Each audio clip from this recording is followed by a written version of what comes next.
6.5 ലക്ഷം രൂപയ്ക്ക് മുകളിൽ market value ഉണ്ട്. ഞങ്ങളെടുത്തത് ഏകദേശം 6.25 എടുത്ത വണ്ടിയാണ്. 6.35 സെയിലിട്ടിരിക്കുന്ന റേറ്റ്. ഡൽഹിയിൽ 15 വർഷം കഴിഞ്ഞിട്ടുള്ള പെട്രോൾ വണ്ടികൾക്ക് NOC ഇഷ്യൂ ചെയ്യുന്നില്ല. അതോടെ സ്ക്രാപ്പാണ്, ഡീ രജിസ്റ്റേഡ് ആയിട്ടുള്ള വണ്ടികളാണ്.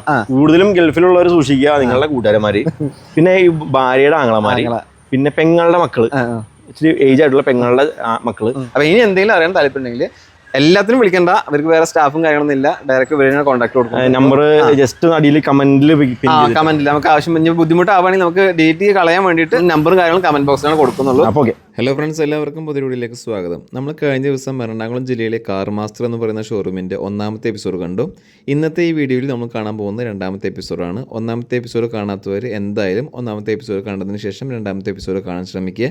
2 എപ്പിസോഡ് മുഴുവനെ കണ്ടാൽ മാത്രമേ ഈ ഒരു ഷോറൂമിൻ്റെ ഫുൾ വീഡിയോസിൻ്റെ ഒരു ഗുണം നിങ്ങൾക്ക് കിട്ടുകയുള്ളൂ.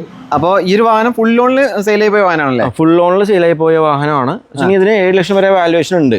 അപ്പോൾ ഫുൾ ലോൺ കിട്ടും. പിന്നെയുള്ളത് ഈ യൂസ്ഡ് കാർ എടുക്കാൻ പോകുന്ന എല്ലാവരോടും നമ്മൾ മിക്കവാറും റീൽസ് കാണുമ്പോൾ ഫുൾ ലോണിൽ സ്വന്തമാക്കാം, ഫുൾ ലോണിൽ ഇതിന് 50,000 രൂപ അങ്ങോട്ട് തരാം.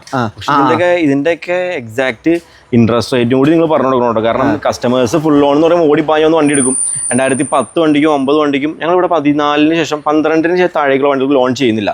അതിന് കാരണം വെച്ചിട്ടുണ്ടെങ്കിൽ ചെയ്യാൻ പറ്റും. എനിക്കറിയാം, 1 ലക്ഷം രൂപ നമ്മൾ ഒരാൾക്ക് ലോൺ ചെയ്യുമ്പോൾ നമുക്ക് ഏകദേശം 4,000-5,000 രൂപ കമ്മീഷൻ കിട്ടുന്നുണ്ട്. 5 ലക്ഷം രൂപ പേ ഔട്ട് കിട്ടും.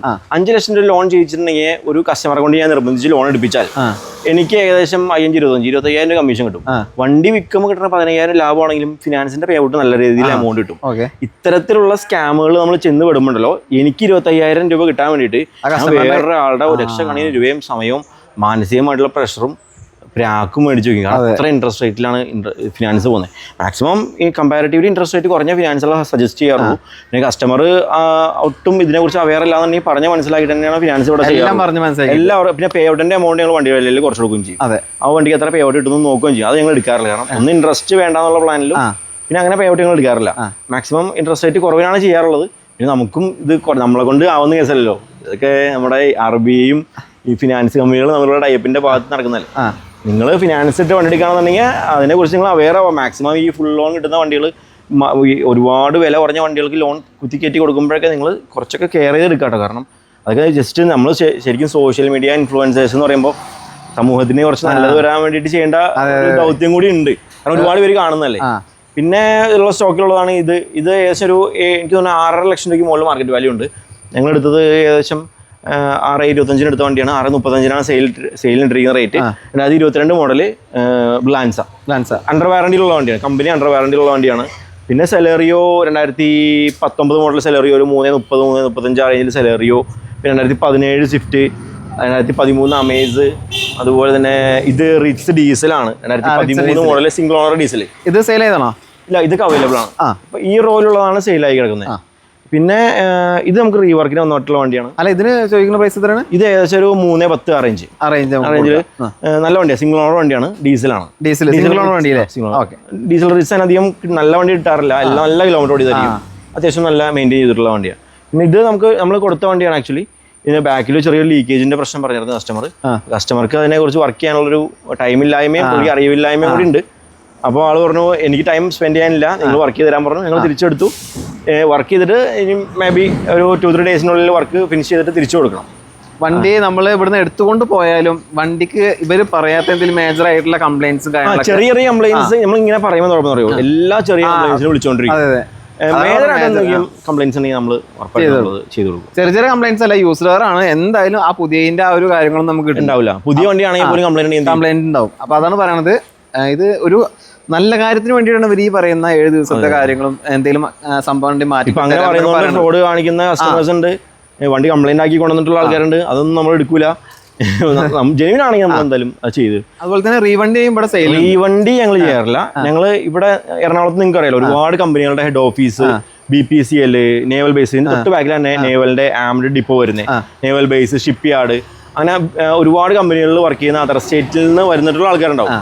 അപ്പോൾ അവർ കൊണ്ടുവരുന്ന വണ്ടികൾ ഇവരിവിടെ മിക്കവാറും സെയിൽ ചെയ്യാറുണ്ട്. നമ്മൾ ഈ വണ്ടി എടുക്കുന്നത് കൊണ്ട് നമുക്ക് ഓൺലൈനായിട്ട് കുറേ പേര് വണ്ടി വിൽക്കാൻ സമീപിക്കാറുണ്ട്. ഇത് ആക്ച്വലി മലയാളി ആയിട്ടുള്ള ഒരു ഓണറുടെ വണ്ടിയാണ്. MH രജിസ്ട്രേഷൻ ആണെങ്കിലും മലയാളിയാണ് ഓണർ. അപ്പോൾ 3,90,000 രൂപ വില നമ്മൾ ചോദിക്കുന്നുള്ളൂ. 3,90,000 രൂപയ്ക്ക് എവിടെ നമുക്ക് സിയാസ് കിട്ടുന്നത്? അതായത് ഫുൾ ഓപ്ഷൻ വണ്ടി അല്ലേ? ഫുൾ ഓപ്ഷൻ ഉണ്ട്. ZXi വണ്ടി അത്യാവശ്യം വർക്കും കാര്യങ്ങളും ചെയ്തിട്ടുണ്ട്. ഫുൾ സർവീസ് ഇൻഡസ് മോട്ടോഴ്സിൽ ഒരുപാട് എക്സ്ട്രാ ഫിറ്റിംഗ്സ് ലൈറ്റിംഗ് കാര്യങ്ങളൊക്കെ ഉണ്ട്. നല്ലൊരു വണ്ടി. നമുക്ക് 3,90,000 നോൺ ആക്സിഡന്റൽ ആയിട്ടുള്ള നല്ല ക്വാളിറ്റിയുള്ള സിയാസ് കിട്ടും വിത്ത് NOC അല്ലേ? വിത്ത് NOC. നിങ്ങൾക്ക് ഇവിടെ നിന്ന് രജിസ്റ്റർ ചെയ്യുമ്പോൾ മാക്സിമം ഒരു 430 ആ റേഞ്ചിലൊക്കെ സിയാസ് ആയി ഫുൾ ഓപ്ഷൻ വണ്ടി നിങ്ങളുടെ പേരിലായി. നമ്മൾ സുബാർ സ്റ്റാർട്ട് ചെയ്യേണ്ടത്. അടുത്തേക്ക് വാ. എടാ ഇതിന്റെ എഞ്ചിൻ കണ്ടായിരുന്നോ? ഇത് ഈ സൈഡിലേക്കാണ് ഇതിന്റെ ഹെഡ് വരുന്നത്. മറ്റേതൊക്കെ പൊങ്ങിയിലിരിക്കുക. ഇത് ഇങ്ങോട്ടേക്ക് പിച്ച മുകളിലേക്ക് വരാം. ഇങ്ങനെ വരാം. Tokyo Japan. സാധാരണ നമ്മൾ അതർ സ്റ്റേറ്റിൽ പോയിട്ട് പർച്ചേസ് ചെയ്ത് അതർ സ്റ്റേറ്റിൽ പോയി പർച്ചേസ് ചെയ്ത് കൊണ്ടുവന്നാൽ നമുക്ക് ലാഭമുണ്ട്. അത് നമുക്ക് ഇന്നോവ പോലത്തെ വണ്ടികളൊക്കെ പർച്ചേസ് ചെയ്ത് കൊണ്ടുവരുവാണെങ്കിൽ ഇപ്പോൾ ഒരു 3 വണ്ടിക്ക് എടുത്തുകൊണ്ടിരുവാണെങ്കിൽ ഒരു വണ്ടിയിൽ മിനിമം 1.5 ലക്ഷം രൂപ ലാഭം നമുക്ക് ഇന്നോവ ഫോർച്യൂണറൊക്കെ ക്രിസ്റ്റ ഫോർച്യൂണറൊക്കെ എടുക്കുകയാണെങ്കിൽ ലാഭമുണ്ട്. പക്ഷേ ഈ ചെറിയ വണ്ടികൾക്ക് അവിടെ നല്ല റേറ്റിനുള്ള വണ്ടികളാണ്. ഇപ്പൊ ഇത് മഹാരാഷ്ട്രയില് സിയാസ് ഈ മോഡൽ വണ്ടി ഇതിനേക്കാളും കൂടുതൽ റേറ്റ് ഉണ്ട്. ഇവർക്ക് ഇവിടുന്ന് അങ്ങോട്ട് കൊണ്ടുപോകുന്ന ട്രാൻസ്പോർട്ടേഷൻ ചാർജും കാര്യങ്ങളൊക്കെ വെച്ച് നോക്കുമ്പോൾ ഇവിടെ കൊടുക്കാന്നുള്ള പ്ലാനല്ലോ. അപ്പോൾ നമുക്ക് മാർക്കറ്റ് വിലയേക്കാളും കുറച്ച് ഡിഫറൻസിൽ വണ്ടി കിട്ടും. അത് നമ്മൾ അതേപോലെ തന്നെ നമ്മൾ ചെറിയ പ്രോഫിറ്റിന് കസ്റ്റമർ കൊടുക്കും. കസ്റ്റമർക്ക് ചെറിയ വിലയ്ക്ക് നല്ലൊരു വണ്ടി, ഇപ്പോൾ ഒരു സാലറി മേടിക്കാൻ പോകുന്ന കസ്റ്റമറാണ്, ആ വിലയ്ക്ക് ഒരു സിയാസ് കിട്ടി. അപ്പോൾ വലിയ എക്സ്പെൻസ് വരുന്നില്ല. രജിസ്ട്രേഷൻ ചെയ്യുമ്പോഴാണെങ്കിലും ഇവിടുത്തെ മാർക്കറ്റ് വിലയേക്കാളും 1 ലക്ഷം രൂപ കുറവുണ്ടാവും. പിന്നെ എന്താ വെച്ചിട്ടുണ്ടെങ്കിൽ ഇപ്പോൾ ഞാൻ വീഡിയോ ചെയ്യുമ്പോൾ ആളുകൾ പറയാറുണ്ട് പ്രൈസ് കൂടുതലാണ്, ആ പ്രൈസിന് തന്നെ നമുക്ക് ഡൽഹി വണ്ടി ഇപ്പോൾ 3 എണ്ണം കിട്ടും 2 എണ്ണം കിട്ടും എന്ന് പറഞ്ഞിട്ട് ഒരുപാട് ആളുകൾ കമന്റ് ചെയ്യാറ്. ഡൽഹിയിൽ വണ്ടികൾ എന്ന് പറയുമ്പോൾ 2-3 വീഡിയോസ് ഞാൻ ചെയ്തിട്ടുണ്ടായിരുന്നു. ഡൽഹിയിൽ 15 വർഷം കഴിഞ്ഞിട്ടുള്ള പെട്രോൾ വണ്ടികൾക്ക് NOC ഇഷ്യൂ ചെയ്യുന്നില്ല. അതോടെ സ്ക്രാപ്പാണ്, ഡീ രജിസ്റ്റർഡ് ആയിട്ടുള്ള വണ്ടികളാണ്. 10 വർഷം കഴിഞ്ഞിട്ടുള്ള പെട്രോൾ വണ്ടികൾ ഡീസൽ വണ്ടികൾക്കും NOC കിട്ടുന്നില്ല. അത് ഈ കിട്ടും. നമ്മൾ പറയട്ടെ, ഇവിടെ നിന്ന് നമ്മൾ സ്ക്രാപ്പ് മാർക്കറ്റിൽ പോയി കഴിഞ്ഞിട്ടുണ്ടെങ്കിൽ RC ഫിറ്റ്നസ് തീർന്ന വണ്ടികൾ നമുക്ക് ചെറിയ പൈസ കിട്ടും. സ്ക്രാപ്പാണ് ഈ പറയുന്ന 3 ലക്ഷം 4 ലക്ഷം കിട്ടുന്നുള്ളത്. അവിടെ NOC കിട്ടാത്ത ഈ സ്ക്രാപ്പ് ഇവിടെ എടുത്ത് നമുക്ക് എന്ത് ചെയ്യാൻ പറ്റും? ഒന്നും ചെയ്യാനില്ല. പല ആളുകളിലും ചെയ്തുകൊണ്ടിരിക്കുകയാണ്. അത് അങ്ങനെ ശരിക്കും പറയുകയാണെങ്കിൽ അത് വണ്ടി കിട്ടും, അത് സത്യമാണ്. വണ്ടി നമുക്ക് ഉപയോഗിക്കാൻ പറ്റില്ല. അവിടെ ഉപയോഗിക്കാൻ പറ്റില്ല. പേര് മാറാൻ പറ്റില്ല. അതൊക്കെ ജസ്റ്റ് ആൾക്കാർക്ക് എന്തെങ്കിലും ന്യൂസ് കേൾക്കുമ്പോൾ അത് മിസ്ലീഡ് ചെയ്തിട്ട് ഇപ്പത്തെ ആ ന്യൂസ് വന്നതിന് ശേഷം ഇപ്പൊ ഒരുപാട് ആളുകൾ ഈ പറഞ്ഞ പോലെ ഒരുപാട് ഡൽഹി പോയിട്ടുണ്ട്, വണ്ടി കൂലിയും ചെലവാക്കി അങ്ങനെ വിട്ടിട്ടുണ്ട്. ഇതൊരു ഷോറൂം കണ്ടീഷനിൽ പറയാൻ പറ്റുന്ന ഒരു വാഗണർ കേട്ടോ. ഇത് ആക്ച്വലി സെയിൽ ആയതാണ് ഇന്ന് ഡെലിവറി വണ്ടിയുടെ. ഇത് ഡാമേജോ റീപ്ലേസ്മെന്റോ ആക്സിഡന്റ് ഒന്നുമില്ല, പക്ക കണ്ടീഷനുള്ള വാഗണർ. ഓഫർ പ്രൈസ് ഒന്നല്ല. നമ്മൾ ഈ വണ്ടിക്ക് ഉള്ള വില എന്നുള്ളത് 1,95,000 രൂപ സെയിൽ ചെയ്തിരിക്കുന്നത്. കസ്റ്റമർ ഷോറൂമിൽ കൊണ്ട് ഹിസ്റ്ററി അന്വേഷിച്ചു, മെക്കാനിക്കിനെ കൊണ്ടുവന്ന് കാണിച്ചു, നമ്മുടെ സജഷൻസ് ചോദിച്ചു. വണ്ടി നല്ലതാണ്, പുള്ളി ഓക്കെ എടുത്തു. അലോയ് വീല് കാര്യങ്ങളൊക്കെ ഉണ്ട്, നല്ല വണ്ടി. ഇത് സെയിലായ വണ്ടിയാണ്. സെയിലായി പോയത്, ഇതൊക്കെ സെയിലായി പോയത്. അത്യാവശ്യം ഇവിടെ കിടക്കുന്നതിൽ ഒരു 60% സെയിലായി പോയതാണ്. ഇനി നെക്സ്റ്റ് സ്റ്റോക്ക് വന്നുകൊണ്ടിരിക്കുന്നുണ്ട്. ഇപ്പോൾ ഓരോരോ വണ്ടികൾ കയറിക്കൊണ്ടിരിക്കുക. നമ്മളൊരു വണ്ടി എടുത്തു കഴിഞ്ഞിട്ടുണ്ടെങ്കിൽ അത് ഒരു കുറച്ച് കിലോമീറ്റർ ഓടിക്കും. ഞങ്ങളുടെ പെയിന്റിംഗ് വർക്ക്ഷോപ്പ് മെയിൻലി വരുന്നത് പാലക്കാട്. അവിടെ വരെ ഓടിക്കുമ്പോൾ തന്നെ വണ്ടിയുടെ മെക്കാനിക്കലായിട്ടുള്ള കണ്ടീഷൻസ് ഒക്കെ അറിയാൻ പറ്റും. ഡെന്റിങ്ങോ പെയിന്റിങ്ങോ എന്തെങ്കിലും ചെയ്യുകയാണെങ്കിൽ അതൊക്കെ ചെയ്ത് ക്ലിയർ ചെയ്യും. എന്നിട്ട് ആ വണ്ടി പിന്നെ തിരിച്ചിങ്ങോട്ട് ഓടിക്കും. ഓടിച്ചു കൊണ്ടുവരുമ്പോൾ എന്തെങ്കിലും കംപ്ലൈൻസ് ഉണ്ടെങ്കിൽ അത് നോട്ട് ചെയ്ത് വയ്ക്കും. ആ നോട്ട് ചെയ്ത് വയ്ക്കുന്ന കംപ്ലൈൻസ് എല്ലാം ഒറിജിനൽ സ്പെയർ ആയിട്ട് നമ്മുടെ വർക്ക്ഷോപ്പിൽ നിന്ന് ക്ലിയർ ചെയ്യും. അങ്ങനെ ഒരു കസ്റ്റമറുടെ കയ്യിലെത്തുമ്പോൾ എല്ലാ റീഫർബിഷ്മെന്റ് വർക്കുകളും കഴിഞ്ഞ് പെർഫെക്റ്റ് കണ്ടീഷനിലേക്ക് എത്താം. ആ വണ്ടിക്ക് നമ്മൾ വളരെ ചെറിയ പ്രോഫിറ്റ് ഈടാക്കുന്നുള്ളൂ. അപ്പോൾ ഒരു വണ്ടി ഒരു 10,000 രൂപ മിനിമം പ്രോഫിറ്റ് എന്ന് പറയുമ്പോൾ നമുക്ക് എടുക്കുന്ന കസ്റ്റമർക്ക് മാർക്കറ്റ് വരെ ചെറിയൊരു വില താഴ്ന്ന് വണ്ടി കിട്ടുകയും ചെയ്തു. വണ്ടി പെർഫെക്റ്റ് കണ്ടീഷനിലായിരിക്കുകയും ചെയ്യും. മാക്സിമം വണ്ടി ഇനിയിപ്പോൾ നമ്മൾ വണ്ടി വർക്ക് ചെയ്തിട്ടുള്ള വണ്ടിയുടെ എക്സ്പെൻസ് ഒരുപാടായെന്ന് വെച്ചോ, പ്രോഫിറ്റ് ഇല്ലെങ്കിലും കുഴപ്പമില്ല, നമ്മൾ വണ്ടി സെയിൽ ചെയ്ത് വിടും. നമുക്ക് റൊട്ടേഷൻ നടക്കുന്നുണ്ടല്ലോ, മന്ത്ലി ഒരു 50 to ആ ഒരു റേഞ്ചിലൊക്കെ വണ്ടികൾ നമുക്ക് സെയിൽ 40 വണ്ടിയൊക്കെ മിനിമം ആവറേജ് സെയിലാണ് 40 വണ്ടി എന്നുള്ളത്. പിന്നെ എക്സ്ചേഞ്ച് വരുന്ന വണ്ടികളും ഓരോ കമ്പനികളിൽ നിന്ന് പർച്ചേസ് ചെയ്യുന്നതായിട്ട് ബാക്കി വണ്ടികൾ നമ്മുടെ യാർഡിലുണ്ട്. അതെന്ന് പറയുമ്പോൾ ഞങ്ങൾ ഈ ഇൻസ്റ്റാഗ്രാം സെയിലോ നമ്മുടെ കസ്റ്റമേഴ്സ് സെയിലോ ഇല്ല, എല്ലാം OLX പോകുന്ന സെയിലുകളാണ്, ഡീലേഴ്സിനുള്ള സെയിലുകൾ. അങ്ങനെയുള്ള ആളുണ്ടാവും, ഡീലർ വണ്ടി എടുത്ത് അവരായ രീതിയിൽ അവർ സെയിൽ ചെയ്യും. ഞങ്ങൾ വണ്ടികൾ പർച്ചേസ് തരും, ഡീലേഴ്സിന് ലിസ്റ്റ് പോവും, ഗ്രൂപ്പുകളുണ്ട്. അപ്പൊ അതിനകത്ത് നിന്ന് അങ്ങനെ സെയിലായി പോകും. പിന്നെ കുറെ പേര് കസ്റ്റമറെ കൊണ്ടുവന്ന് വെക്കും. അതിന് രസകരമായ സംഭവങ്ങളുണ്ട്. അച്ഛൻ വണ്ടി പഠിക്കാൻ വരുമ്പോൾ മോൻ കൂടെ വരും. അച്ഛൻ ഇപ്പൊ ഈ വണ്ടി ഒരു 2,95,000 നമ്മൾ റേറ്റ് പറയുകയാണെങ്കിൽ അച്ഛൻ്റെ അടുത്ത് 2.25 ലക്ഷം രൂപ പറയും. അത് വണ്ടി വിറ്റ് വന്നിട്ട് മേടിച്ചിട്ട് പോകും. ഗൾഫിലുള്ള മറ്റേ ഗൾഫിലുള്ള പ്രവാസി സുഹൃത്തുക്കൾ ഇവിടെ ഫ്രണ്ട്സിനെ വണ്ടി മേടിക്കാൻ ഏൽപ്പിക്കും. അവന്മാരെന്ത് ചെയ്യും, ഇവിടെ വരും. അപ്പൊ അവര് കുറെ വണ്ടി നോക്കിയിട്ടുണ്ടാവും. നമ്മുടെ വണ്ടി നല്ലതാണെങ്കിലും ഇവന്മാർ ഇവിടെ വന്നിട്ട് പറയും ഈ വണ്ടിയൊക്കെ ഓക്കെയാണ്, എനിക്കൊരു 20 രൂപ കിട്ടണം, എന്നാൽ ഞാൻ ഡീലാക്കി തരാം. ഞാൻ പറഞ്ഞ വണ്ടി ഇപ്പോൾ ആളെടുക്കും. ഞാൻ പറഞ്ഞാൽ വണ്ടി എടുക്കുള്ളൂ. അങ്ങനെ അങ്ങനെ കുറേയൊക്കെ ഓടിച്ചിടാറുണ്ട്. കുറേയൊക്കെ കച്ചവടം എടുക്കാൻ വേണ്ടി നമ്മൾ കണ്ണടച്ചിടാറുണ്ട്. കൂടുതലും ഗൾഫിലുള്ളവർ സൂക്ഷിക്കുക, നിങ്ങളുടെ കൂട്ടുകാരന്മാര്, പിന്നെ ഈ ഭാര്യയുടെ ആങ്ങളമാര്, പിന്നെ പെങ്ങളുടെ മക്കള്, ഇച്ചിരി ഏജ് ആയിട്ടുള്ള പെങ്ങളുടെ മക്കള് ഇങ്ങനെയുള്ളവരൊക്കെ ഈ പ്രവാസികൾ ട്രസ്റ്റ് ചെയ്തിട്ട് വണ്ടി മേടിക്കാൻ വേണ്ടി കുടുംബക്കാരല്ലേ കുടുംബക്കാരല്ലേ നമ്മുടെ കൂട്ടുകാരനല്ലേ ഇവർക്ക് ഇവിടെ നിന്ന് ഈ പയ്യന്മാർക്ക് ഇവിടെ യാതൊരു ജോലി ഉണ്ടാവില്ല. ഇവരിവിടെ വന്നിട്ട് നമ്മളോടുള്ള ബാർഗൈനിങ്ങും അത് കഴിഞ്ഞ് നമ്മൾ പറയുന്ന വിലയേക്കാളും വില കയറ്റി വെക്കാം, വീഡിയോ ഡിലീറ്റ് ചെയ്യോ, എൻ്റെ കസ്റ്റമർ ഉണ്ട്, നമ്മൾ വിചാരിക്കും അവനൊരു ജോലിയായിട്ട് ചെയ്യുന്നതാണ്. ഡീലർമാരെന്ന് പറഞ്ഞാൽ ജോലിയായിട്ട് ചെയ്യുന്നത്. അവർ നമ്മുടെ വണ്ടി വന്ന് നോക്കി അവർ അതിനുവേണ്ടി എഫേർട്ട് എടുത്ത് വണ്ടി വന്ന് നോക്കിയിട്ടാണ് നമ്മളൊരു കസ്റ്റമറെ സെറ്റ് ചെയ്ത് വെക്കുന്നത്. അപ്പോൾ അവർക്ക് എന്തായാലും ഒരു ന്യായമായിട്ടുള്ള വരുമാനം വേണം, അവരുടെ വരുമാന മാർഗ്ഗമാണത്. പക്ഷെ നിങ്ങളുടെ കൂട്ടുകാർ നിങ്ങൾ ഗൾഫിൽ ജോലി ചെയ്തുകൊണ്ടിരിക്കുന്ന നാട്ടിലേക്ക് വരുമ്പോൾ നമ്മൾ ആ ട്രസ്റ്റിന്റെ പുറത്തിട്ട് ആ കൂട്ടുകാരെ വണ്ടി ഒന്ന് നോക്കിയിട്ട് സെറ്റാക്ക്. അവൻ വന്നിട്ട് എന്ത് ചെയ്യും, അത്രയും വില കുറച്ചിട്ട് കൂട്ടുകാരൻ ലാഭം ഉണ്ടാക്കി കൊടുക്കാനല്ല നോക്കുന്നത്, അതിനകത്തുനിന്ന് കമ്മീഷൻ അടിക്കാനും കയറ്റി വെക്കാനുള്ള പരിപാടികൾ. അങ്ങനെ കുറെ പരിപാടികൾ. അതായത് ഇപ്പൊ ഷോറൂമുകാരൻ 10 രൂപ തരാം എന്ന് പറയുന്നു പറഞ്ഞു കഴിഞ്ഞാൽ അവൻ പറയും സ്പോട്ടിൽ. അങ്ങനെ നമുക്ക് ചിലപ്പോൾ നല്ല വണ്ടി കിട്ടിയെന്നില്ല. ഇവരുടെ മറ്റൊരു പ്രത്യേകത വണ്ടി വണ്ടി ഇൻസ്റ്റാഗ്രാമിൽ വ്യക്തമായിട്ട് ഫൈൻ അത് വെച്ചാൽ ആ ഒരു അതിനൊക്കെ മാറ്റാൻ വേണ്ടിയാണ് ഞങ്ങൾ വില ഫിക്സ് ചെയ്യുന്നത്. റേറ്റ് ഫിക്സിങ് ഞങ്ങൾ ഇൻസ്റ്റാഗ്രാമിൽ ഇടുന്ന റേറ്റ് ഫിക്സ്ഡ് ആയിരിക്കും, അതിൽ കൂടുതലല്ല കുറയില്ല. ആ റേറ്റ് ഫൈനൽ റേറ്റ് ആയിരിക്കും. അങ്ങനെയുള്ള ആളുകൾ ഉണ്ടെങ്കിൽ കോൺടാക്ട് ചെയ്താൽ മതി, അതിനുള്ള നമ്പർ അതിലുണ്ടാവും. ഓക്കെ. പിന്നെ ഇത് 2014 മോഡൽ i20 ആണ്. 2014 മോഡൽ i20. ഇതിന്റെ റേറ്റ് പെട്രോൾ വണ്ടിയാണ്, ഏകദേശം ഒരു 260 ആ റേഞ്ചിൽ നമുക്ക് സെയിൽ ചെയ്യാൻ പറ്റും. ഇത് പിന്നെ ഉള്ളത് സെലറി ഓട്ടോമാറ്റിക് 2018 മോഡൽ വണ്ടി. ഇത് അഡ്വാൻസ് ആയി കിടക്കുന്ന 30 കിലോമീറ്റർ. ഇത് 75,000 കിലോമീറ്റർ ഓടിയിട്ടുണ്ട്, 30 കിലോമീറ്റർ ഓടിയിട്ടുള്ളൂ. ഇതും ഏകദേശം സെയിലായ വണ്ടിയാണ്. പിന്നെ ഈ ഒരു ഇത് അത്ര ക്വാളിറ്റി ഇല്ല, ഇത് യാർഡിലേക്ക് പോകണം, തിരിച്ച് യാർഡിൽ പോകണം. റിറ്റ്സ് 2009 മോഡൽ റിന്യൂവൽ റീടെസ്റ്റ് കഴിഞ്ഞ ഫുൾ കമ്പനി സർവീസുള്ള 4 പുത്തൻ ടയറുള്ള നല്ല നീറ്റ് വണ്ടി. ഇതെന്ന് പറയുമ്പോൾ 2009 പുതിയ ടെസ്റ്റ് കഴിഞ്ഞിട്ടുണ്ട്. പക്ഷേ ഈ വണ്ടിക്ക് നമ്മളൊരു 2 ലക്ഷം രൂപ താഴെയുള്ള റേറ്റ്, 2 ലക്ഷത്തിന് താഴെ 190 ആ റേഞ്ചിൽ വിൽക്കാൻ പറ്റുന്നതാണ്. ഇനി മേടിക്കുന്നവർക്ക് ഒരു 2 ലക്ഷം രൂപയ്ക്ക് താഴെ റിറ്റ്സ് ഒരു കയറി ഇരുന്ന് യാത്ര ചെയ്യാൻ പറ്റുന്ന കുറച്ച് വലിയ ക്വാളിറ്റി വണ്ടിയാണ്. നമ്മൾ വീഡിയോയിൽ എത്രത്തോളം ഇതിന്റെ ക്വാളിറ്റി കാണാൻ പറ്റുന്ന അറിയാൻ പറ്റില്ല. പക്ഷേ ഹെഡ് ലാമ്പ്, ഇതിന്റെ പെയിന്റ് ക്വാളിറ്റി, ഇത് വാഷ് ചെയ്തിട്ടില്ല, ജസ്റ്റ് വാഷ് ചെയ്താൽ തന്നെ പെയിന്റിൽ നല്ല വ്യത്യാസം വരും. മെറൂൺ കളർ റിറ്റ്സ് ആണ്, ബോഡിയിൽ സ്ക്രാച്ചസോ കാര്യങ്ങളോ ഒന്നുമില്ല, ചെറിയ പെയിന്റ് ടച്ചിങ് ഉണ്ടാവും. അത് ടെസ്റ്റിന്റെ സമയത്ത് എന്തായാലും സ്ക്രാച്ച് ഇല്ലാണ്ടിരിക്കാൻ വേണ്ടി പെയിന്റ് അടിക്കണം. അല്ലെ head lamp, tile lamp, roof കാര്യങ്ങളെല്ലാം യാതൊരു ഡാമേജ് കാര്യങ്ങളൊന്നും ഇല്ലാതെ നല്ല പെർഫെക്റ്റ്ലി മെയിൻറ്റെയിൻ ചെയ്തിട്ടുള്ള വണ്ടിയാണ്. എല്ലാ വണ്ടികളും ഈ ഒരു ക്വാളിറ്റിയിലാണെങ്കിൽ നമ്മൾ എന്ത് വെച്ചിട്ടുണ്ടെങ്കിൽ ഇതിന്റെ ഇതേപോലെ ക്ലോസ് ആയിട്ട് ഓരോ ഭാഗങ്ങൾ കാണിച്ചിട്ടുള്ള വീഡിയോ പോസ്റ്റ് ചെയ്യും. അങ്ങനെ സെയിലായി പോകും. ഇതിനാണ് ഇവിടുത്തെ സെയിൽ നടക്കുന്നത്. എന്തായാലും ഇതിപ്പോ കയറിയ വണ്ടിയാണോ? ഇതിപ്പോ ഞങ്ങൾ ഇന്ന് പർച്ചേസ് ചെയ്ത് വന്ന വണ്ടിയാണ്. അവരുടെ പേജിൽ ഡീറ്റെയിലും കാര്യങ്ങളൊക്കെ വരും. ഇതൊക്കെ ഡീറ്റെയിൽസ് വരും. ഇതിനകത്ത് ഞങ്ങൾ അഡീഷണൽ ഇതൊന്ന് വാഷ് ചെയ്യണം, ജസ്റ്റ് ഒന്ന് വാക്സ് പോളിഷ് ചെയ്യണം, പിന്നെ 4 വീൽ കപ്പ് ഒന്ന് ആഡ് ചെയ്യണം ഒരു ഭംഗിക്ക് വേണ്ടിയിട്ട്.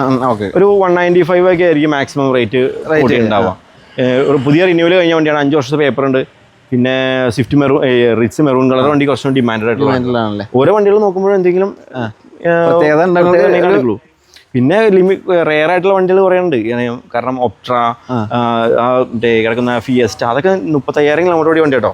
ഫിയസ്റ്റ കിടക്കുന്ന വെച്ചിട്ടുണ്ടെങ്കിൽ ഇനി അകത്തേക്ക് കയറ്റിയിടണം കുറേ വണ്ടികൾ അങ്ങനെ. അപ്പൊ ഇതാണ് നമ്മുടെ ഷോറൂമിന്റെ യാർഡിലേക്ക് ഞാൻ കൊണ്ടുവരില്ല, കാരണം അത് വേറൊരു ടൈപ്പ് ഓഫ് സെയിലാണ്. അവിടെ കിടക്കുന്ന സ്റ്റോക്കുകൾ എന്ന് പറയുമ്പോൾ നല്ല വണ്ടികളും പൊട്ട വണ്ടികളും അത് ആ നല്ല എക്സ്ചേഞ്ച് എടുക്കുന്ന വണ്ടികളുണ്ടാവും. പിന്നെ കസ്റ്റമറിന്റെ കയ്യിൽ നല്ല വണ്ടിയാണ് എടുത്തുകൊണ്ട് പോയി ഉപയോഗിച്ചു എന്ന് പറയാനുള്ള ധൈര്യം, അതിപ്പോ വിശ്വാസം നമുക്ക് പറയാൻ പറ്റില്ല. അതുകൊണ്ടാണ് അത് അങ്ങനത്തെ ഒരു സെയിൽ ഇവിടെ വരുന്ന വണ്ടികൾക്കാണ് ഈ പറഞ്ഞ. പിന്നെ ഈ മാർക്കറ്റ് വില അന്വേഷിക്കാൻ നോക്കാറുണ്ടാവും. മാർക്കറ്റ് വിലയ്ക്ക് വണ്ടി കിട്ടും, ചീപ്പ് വിലയ്ക്ക് വണ്ടി കിട്ടും. ചീപ്പ് വിലയ്ക്ക് വണ്ടി മേടിക്കാൻ വരുന്ന ആൾക്കാർക്കും OLX ആ വണ്ടികളൊക്കെ എടുക്കാം. അതൊന്നും നമുക്ക് റിസ്ക്കും കുറവാണ്, കാരണം നമ്മൾ ഗ്യാരണ്ടി വാറണ്ടി പറയുന്നില്ല. OLX ആവുമ്പോൾ വണ്ടി വന്ന് നോക്കാം, ഇഷ്ടപ്പെട്ടാണെങ്കിൽ എഗ്രിമെന്റ് ചെയ്താൽ പോവാം. എനിക്കും അറിയില്ല, എനിക്കൊന്നും അറിയില്ല, പഴയ സ്റ്റൈൽ. അങ്ങനെ ഇത് ഇപ്പൊ ഈ യൂസർ എടുക്കുന്ന ആളുകൾ ഇപ്പോഴും മാർക്കറ്റ് വിലയേക്കാളും താഴ്ന്ന വില ക്വാളിറ്റിയിൽ നമ്മൾ അതിനകത്ത് ഒരു ഒറ്റ സ്ട്രാറ്റജി ഉള്ളൂ, നല്ല സാധനത്തിന് നല്ല വില. സെയിൽ ആവാതെ പോകുന്ന സാധനങ്ങൾക്കാണ് ഓഫർ ഉള്ളൂ. ഇപ്പൊ ലാസ്റ്റ് നമ്മളൊരു പല ഷോപ്പിംഗ് മാളുകളിലും 50% ഡിസ്കൗണ്ട് ഓഫർ ഉണ്ടായിരുന്നു. ഒരു സ്ഥലത്തും ഐഫോണോ അല്ലെങ്കിൽ നമ്മുടെ S24 50% ഇട്ടിട്ടില്ലല്ലോ. വിലയുള്ള സാധനത്തിന് എന്നും വിലയുണ്ട്. 50% വിലക്ക് പല ഷോപ്പിംഗ് മാളിലും ഓഫർ സെയിലിൽ സാധനം വിറ്റിട്ടുണ്ട്. എന്താണ് എക്സ്പയറി ഡേറ്റ് കഴിയാറായ ബണ്ണ്, ക്രീം, മിഠായികൾ. പിന്നെ ആരും മേടിക്കാത്ത ഈ ഓഫർ സെയിൽ ഇടുമ്പോൾ ആൾക്കാരൊന്നും മേടിക്കുന്ന അറിയാവുന്നതുകൊണ്ട് ചൈനയിൽ നിന്ന് ഇമ്പോർട്ട് ചെയ്തിട്ടുള്ള കുറെ ലോ ക്വാളിറ്റി പ്രൊഡക്ട്സ്. അങ്ങനെ ക്വാളിറ്റി ഉള്ള സാധനം എപ്പോഴും ക്വാളിറ്റി ഉള്ള വില തന്നെയാണ് ഉണ്ടാവും. അതിന് നല്ല വിലയും കൊടുക്കേണ്ടി വരും സാധനമാണെങ്കിൽ. പിന്നെ കൂടുതലും ഈ നമ്മൾ അതർ സ്റ്റേറ്റ് വണ്ടികളാണെങ്കിലും നല്ല ക്വാളിറ്റിയുള്ള വണ്ടികൾ കിട്ടും, അന്വേഷിച്ചാണ് എടുക്കണമെന്നുള്ളൂ. വണ്ടിയുടെ കാര്യത്തിൽ നമ്മൾ യൂസ്ഡ് കാറാണ് നമ്മുടെ ഭാഗത്ത് നിന്ന് നമ്മൾ മാക്സിമം 100% നല്ല രീതിയിലുള്ള സെയിലാണ് ഉദ്ദേശിക്കുന്നത്, ജെന്യൂൻ ആയിട്ടുള്ള സെയിൽ ഉദ്ദേശിക്കുന്നത്. ലോങ് ടൈം ഞങ്ങൾ ഇത് കുറച്ച് ഒരുപാട് സർവീസുകൾ വേറെ കൊടുക്കുന്നുണ്ട്. ഇതെല്ലാം കൂടി വെച്ചിട്ട് ഒരു ആപ്പ് പോലത്തെയൊക്കെ ക്രിയേറ്റ് ചെയ്തിട്ട് ഞങ്ങൾ കുറച്ചുകൂടി ഈ ഒരു ബിസിനസിനെ വലുതാക്കാൻ നോക്കുന്നത്. ഇതിനകത്ത് എംപ്ലോയീസ് ഇല്ല, എല്ലാവരും എൻ്റെ കൂടെ പഠിച്ച ഫ്രണ്ട്സ് തന്നെയാണ് ഞങ്ങൾ ഒരുമിച്ച് ചെയ്യുന്നത്. മാക്സിമം ഞങ്ങളുടെ സൈഡിൽ നിന്ന് ഞങ്ങൾ വേറെ പെയ്ഡ് പ്രൊമോഷനോ അല്ലെങ്കിൽ ഞങ്ങളുടെ പേജിലാണെങ്കിലും ഒരുപാട് പ്രൊമോഷൻ കോൾസ് കയറുന്നുണ്ട്. അത്തരത്തിലുള്ള ഒന്നും ഇല്ലാതെ ഒരു ഒതുങ്ങിയ രീതിയിൽ നമ്മുടെ പ്രൊഡക്റ്റ് നമ്മുടെ വഴി നമ്മുടെ സെയിൽ അങ്ങനെ മാത്രം നോക്കുന്നത്. ഞാൻ എന്തുകൊണ്ടാണ് ഈ ഒരു ഷോറൂമിലേക്ക് കയറിയത്, എന്തുകൊണ്ടാണ് വീട് നിങ്ങൾക്ക് എത്തിച്ചു എന്നുള്ളത് ഏകദേശം ഇപ്പോൾ ₹1 എല്ലാവർക്കും മനസ്സിലായിട്ടുണ്ടാവും. പിന്നെ അതുപോലെ തന്നെ ഇപ്പോൾ ഈ വണ്ടികൾ നിങ്ങൾക്ക് കിട്ടിയില്ല വെച്ചിട്ട് നിങ്ങൾ വിഷമിക്കും കാര്യങ്ങളും വേണ്ട. പുതിയ സ്റ്റോക്ക് കയറും. ഞങ്ങളുടെ പേജ് ഒന്ന് ഫോളോ ചെയ്യാൻ കാർ മാസ്റ്റർ വെരിഫൈഡ് പേജാണ് ഇൻസ്റ്റയിൽ. ഇനി അതിലേക്ക് വരുന്ന വണ്ടികൾ ചാടി കയറി നിങ്ങൾ എടുക്കണം വേണ്ട. നിങ്ങൾക്ക് വെയിറ്റ് ചെയ്തിരിക്കുക. നിങ്ങൾ ഉദ്ദേശിക്കുന്ന വണ്ടി ഉദ്ദേശിക്കുന്ന കളറ് നിങ്ങൾക്ക് നല്ല ക്വാളിറ്റി വണ്ടിയാണെന്ന് തോന്നുവാണെങ്കിൽ അഡ്വാൻസ് ചെയ്തോളൂ. ഡയറക്റ്റ് വന്നിട്ട് ഫുൾ ആയിട്ട് നോക്കിയിട്ട് വണ്ടിക്ക് ഇനി എന്തെങ്കിലും പോരായ്മയോ പ്രശ്നങ്ങളോ തോന്നുന്നു നിങ്ങൾക്ക് സാറ്റിസ്ഫാക്ഷൻ ഉണ്ടെങ്കിൽ മാത്രം വണ്ടി എടുത്താൽ മതി. ആ സാറ്റിസ്ഫാക്ഷൻ ഇല്ലെങ്കിൽ അഡ്വാൻസ് എമൗണ്ട് തിരിച്ചു മേടിക്കുക, പോവാ, അത്രേ ഉള്ളൂ. പിന്നെ വണ്ടി മേടിക്കുമ്പോൾ എല്ലാവരും ഒന്ന് ശ്രദ്ധിക്കുക. ഫസ്റ്റ് പറഞ്ഞ കാര്യം, നല്ല ക്വാളിറ്റി വണ്ടിക്ക് നല്ല റേറ്റ് തന്നെ കൊടുക്കേണ്ടി വരും. എന്തെങ്കിലും വില കുറച്ച ഒരാളൊരു പ്രൊഡക്റ്റ് കൊടുക്കുന്നുണ്ടെങ്കിൽ അതിൽ എന്തെങ്കിലും കുഴപ്പങ്ങളുണ്ടാവും. പിന്നെ ചിലത് പാനിക് സെയിൽ അല്ലെങ്കിൽ ഫയർ സെയിൽ എന്നൊക്കെ പറഞ്ഞ പോലെ ചില കേസിൽ നമുക്ക് ഡയറക്റ്റ് പോയി വില അറിയാത്ത ആൾക്കാരൊക്കെ റേറ്റ് കുറഞ്ഞ വണ്ടി കിട്ടാറുണ്ട്. അങ്ങനെയുള്ള വണ്ടികൾ നമ്മൾ മേടിച്ചിട്ട് നമ്മൾ വില കൂട്ടി വെക്കും. അതാണ് ബിസിനസ് എന്നുള്ളത്. നമ്മളെ സർവീസസ് വണ്ടിയുടെ inspection, valuation, purchasing, transporting, mechanical, electrical എല്ലാ പരിപാടികളും ചെയ്യുന്നുണ്ട്. നിങ്ങൾക്ക് നമ്മളാൽ കഴിയുന്ന എന്തെങ്കിലും ഹെൽപ്പ് വേണമെന്നുണ്ടെങ്കിൽ എല്ലാം ചാർജബിൾ ആട്ടോ. ഒന്നും ഫ്രീ സർവീസ്, എല്ലാം ചാർജബിൾ ആണ്. എന്തെങ്കിലും എമർജൻസി ഉണ്ടെങ്കിൽ മാത്രം ഞങ്ങൾക്ക് വിളിക്കുക. ഒരുപാട് കോൾസ് നമുക്ക് വരുമ്പോൾ അതും ബുദ്ധിമുട്ടാണ്. അപ്പോൾ എന്തെങ്കിലും ഉണ്ടെങ്കിൽ ഇടയ്ക്ക് കാണാം. ഇടയ്ക്ക് സ്റ്റോക്ക് ഒക്കെ വരുമ്പോൾ ഞാൻ ലൊക്കേഷൻ വരുന്നത് ആലുവ റെയിൽവേ സ്റ്റേഷനിൽ നിന്ന് കറക്റ്റ് 4 കിലോമീറ്റർ ഉള്ളത്. ആലുവയിൽ നിന്ന് ആലുവ പുക്കാട്ടുപടി റൂട്ടിൽ ചൂണ്ടി കഴിഞ്ഞിട്ട് 8 ഏക്കർ പള്ളിയുണ്ട്. പള്ളി കഴിയുമ്പോൾ റൈറ്റ് സൈഡിലാണ് മെയിൻ ഹൈവേ തന്നെയാണ്. പൂക്കാട്ടുപടി എത്തുന്നതിന് മുന്നെയാണ് നമ്മുടെ ഈ ഒരു ഷോറൂം വരുന്നത്. പിന്നെ നമുക്ക് ഈ ഷോറൂമിലത്തെ വാഹനങ്ങളല്ലാതെ നിങ്ങൾക്ക് ഇപ്പോൾ എന്തെങ്കിലും തരത്തിലുള്ള ഒരു സ്പെഷ്യലായിട്ട് വണ്ടി വേണമെന്നുണ്ടെങ്കിൽ പ്രീ ബുക്കിംഗ് ഉണ്ട്. അത് നിങ്ങൾക്കൊരു വണ്ടി വേണം, നിങ്ങൾ പുറത്തുള്ള ആളാണ്, നിങ്ങൾക്ക് ഇന്ന വണ്ടി വേണം, ഇന്ന സ്പെക്കിലുള്ള ഇത്ര ബഡ്ജറ്റിലുള്ള വണ്ടി വേണമെന്നൊക്കെ പറയുകയാണെങ്കിൽ നമ്മളോട് ഡിസ്കസ് ചെയ്യുകയാണെങ്കിൽ എനിക്ക് ഇൻബോക്സ് ഒരുപാട് പ്രവാസികൾ 2 മാസം കഴിഞ്ഞ് വരും, 1 മാസം കഴിഞ്ഞ് വരും, Swift, red colour, diesel, petrol, automatic എന്നൊക്കെ പറഞ്ഞിട്ട് ഒരുപാട് മെസ്സേജ് വരുന്നുണ്ട്. അപ്പോൾ അങ്ങനെയൊക്കെ ഉണ്ടെങ്കിൽ നമുക്ക് ബുക്കിംഗ് തരുവാണെങ്കിൽ നമ്മൾ ആ വണ്ടി എടുത്ത് നിങ്ങൾക്ക് എയർപോർട്ടിൽ ഡെലിവറി തരും, വീട്ടിൽ ഡെലിവറി ചെയ്യും. നമ്മൾ അങ്ങനെ എടുത്തിരുന്ന വണ്ടികളുടെ പൂർണ്ണ ഉത്തരവാദിത്വം നമ്മൾ തന്നെ ആയിരിക്കും. വണ്ടിക്ക് എന്തെങ്കിലും മേജറായിട്ടുള്ള ഇഷ്യൂസ് ഉണ്ടെങ്കിൽ നമ്മൾ റിട്ടേൺ എടുക്കുക. അത് അങ്ങനെ വരാറില്ല. മാക്സിമം ഞങ്ങളുടെ സൈഡിൽ നിന്ന് നന്നായിട്ട് നോക്കിയിട്ട് തന്നെ വണ്ടികൾ ഓരോന്നും പർച്ചേസ് ചെയ്യും. അപ്പോൾ പ്രവാസികളൊക്കെ പ്രത്യേകം ശ്രദ്ധിക്കുക. ഇവരെ കോൺടാക്ട് ചെയ്തിട്ട് നിങ്ങളുടെ കാര്യങ്ങളും ആഗ്രഹങ്ങളും പറഞ്ഞാൽ നിങ്ങൾ നാട്ടിൽ ഫ്ലൈറ്റ് ഇറങ്ങി എയർപോർട്ടിൽ ഇറങ്ങുന്നതോടുകൂടി നിങ്ങളുടെ കയ്യിൽ കീമായിട്ട് ഇവിടെ ഉണ്ടാവും. അത് പരിപൂർണ്ണ വിശ്വാസമായി നമ്മൾ കുടുംബക്കാരനെ, നമ്മുടെ ഫ്രണ്ട്സ്, മെക്കാനിക്കിനെ ഒക്കെ കൊണ്ടുപോകുമ്പോൾ അവരുടെ കാര്യം എല്ലാ കുടുംബക്കാരും അങ്ങനെ ഇവിടെ വരുന്ന പലരും അങ്ങനെ എല്ലാം അറിയും. ഇത് പഠിച്ചിറങ്ങുന്ന ആളുകളും കുറച്ച് ഓടിച്ചു നോക്കിയ ആളുകളും രണ്ട് തരത്തിലും ഉറപ്പെടും. ഇവർ പറഞ്ഞു കഴിഞ്ഞാൽ A to Z കാര്യങ്ങൾ പഠിച്ച് സെറ്റായിട്ട് മുന്നോട്ട് ഈ ഒരു ബിസിനസ് വലുതാക്കാൻ ആഗ്രഹിക്കുന്ന ആളുകളാണ്. അപ്പോൾ അതിൻ്റെതായിട്ടുള്ള ക്വാളിറ്റിയും സർവീസും ഇവരുടെ ഭാഗത്ത് നിന്ന് കിട്ടും. അപ്പോൾ ഇനി എന്തെങ്കിലും അറിയാൻ താല്പര്യമുണ്ടെങ്കിൽ എല്ലാത്തിനും വിളിക്കണ്ട. അവർക്ക് വേറെ സ്റ്റാഫും കാര്യങ്ങളൊന്നും ഇല്ല. ഡയറക്റ്റ് ഇവരെ കോൺടാക്ട് കൊടുക്കും. നമ്പർ ജസ്റ്റ് അടിയിൽ കമന്റിൽ നമുക്ക് ആവശ്യം ബുദ്ധിമുട്ടാവുകയാണെങ്കിൽ നമുക്ക് ഡിലീറ്റ് കളയാൻ വേണ്ടിയിട്ട് നമ്മൾ നമ്പറും കാര്യങ്ങളും കമന്റ് ബോക്സിലാണ് കൊടുക്കുന്നുള്ളൂ. അപ്പോൾ ഓക്കെ.